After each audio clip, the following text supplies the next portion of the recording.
have been the biggest changes in Batavia since then? Well, you have to appreciate that Batavia's real beginning was centered on the presence of a couple of physical features of the community. Probably number one, the presence of the Fox River.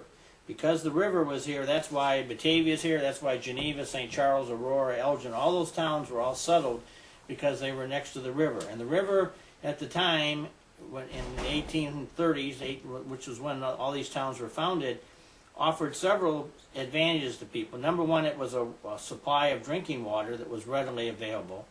Secondly, as they built things, they found out that they needed to have water power, and so by putting water wheels in the water, you could build like little factories next to the river, and then you could have the water turn the wheels in the factories, and you could do industrial processes. You could make various products and that by using the power of the river. And so that was one of the very strong advantages to it. And then as time went on, they found that in the wintertime, back in those days, the river froze very solidly. And so there was a major industry in the community mining ice, where they would freeze the river and then they would go out and cut the ice out of the river. And right along the river north of us here were ice houses that were there for, and then the ice people would sell the ice year-round to people to keep things cold and whatever have you. So that was a big industry in town. The other advantage of it was that if most of the actual early development was built near the river, in the event that a house caught on fire, you had water to put the fire out. That was a big thing because you didn't have a fire department in those days, so you had to run with buckets or whatever you could to try to put. So there was a lot of reasons why people wanted to be near the river.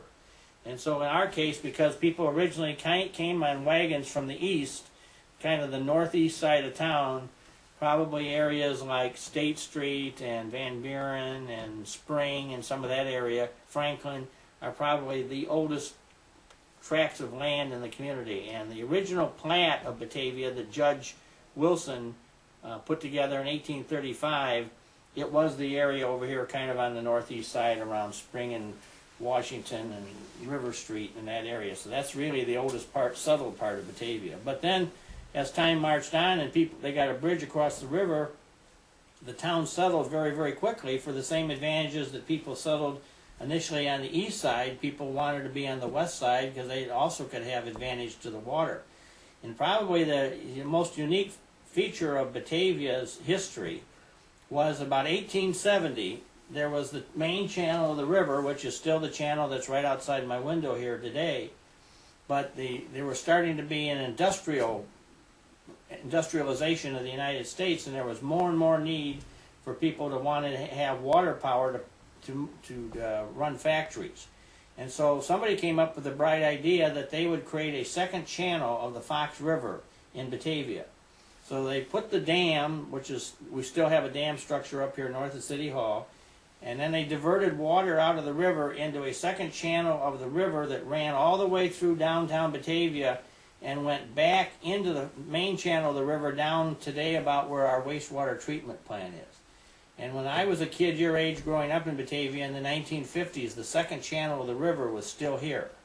And then, you know, what they did was, instead of having just two banks of the Fox River to build factories on to gain water power of, by digging out a second channel of the river, they had then the ability to have four banks where they could have double the amount of factory and industry in town because they had that ability.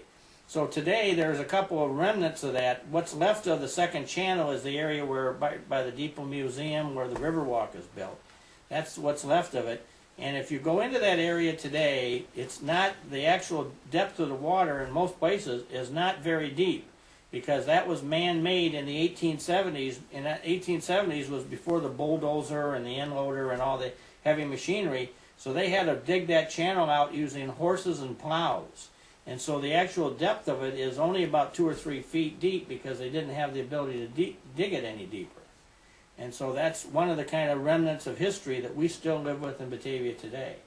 But then as they saw that the factories no longer needed the water power, and gradually most of the factories moved out or whatever, most of them were all torn down or removed, and then we built where McDonald's is and where Walgreens is and where the bike shop is, and all that area was all filled in, and then they kind of reclaimed the second channel of the river as a commercial area for the community. So it's kind of a recycling of land use, which we've done a lot of in Batavia. Another good example of how we've kind of reused the site is the bicycle trails that run on both the east and west banks of the Fox River.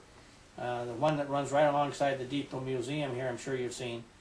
That was originally a railroad right-of-way that ran into downtown Batavia to service all these factories I was talking about that were built on the river. Same over on the east side. We had people wanting to get their products shipped out of here, so everybody had railroad track around. When there was no longer a need for the railroad track, the lines got abandoned, and then eventually they evolved into the Fox River Bike Trail. So the bike trails, again, are another good example of how we've recycled land use in Batavia, and we've turned it in from what was railroad track areas to bicycle trails. And I think that says something well, because the railroad track was a continuous line of movement that people could go from, you know, to Batavia, Geneva, and nobody owned it. It was not interrupted or anything. And today we've turned it into some areas where I think a lot of people get a lot of valuable exercise and, you know, recreation on a regular basis, because we converted the old railroad crossing tracks into bike trails.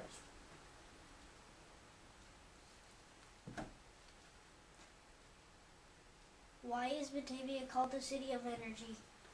Well, that's very interesting.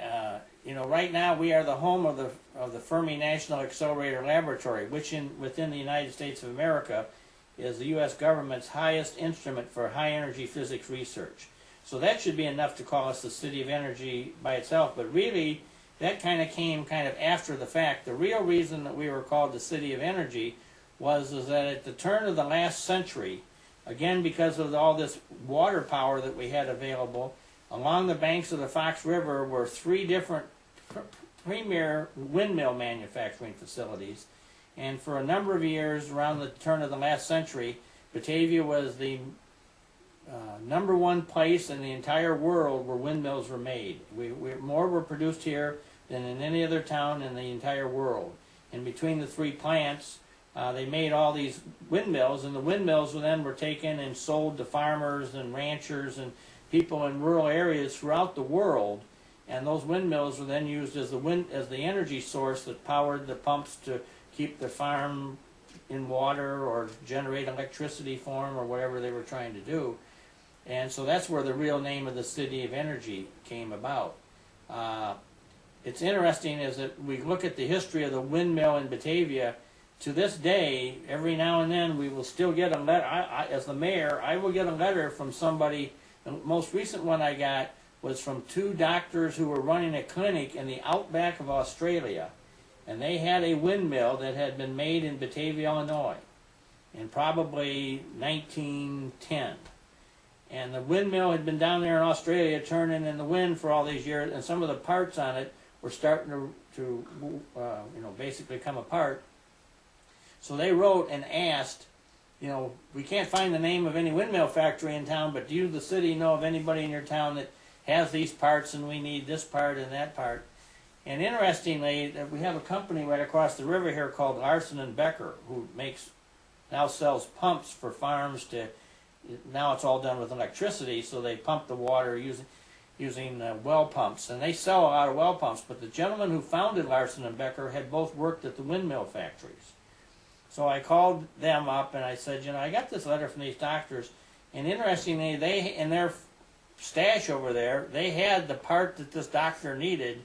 So they packed it all up and shipped it off to the guy and, you know, sent it to him. So it's those types of things that kind of make unique stories about Batavia's history. Because Batavia's history is a very live and living thing that as a community, it's fascinating to see the number of things that go on a regular basis. So.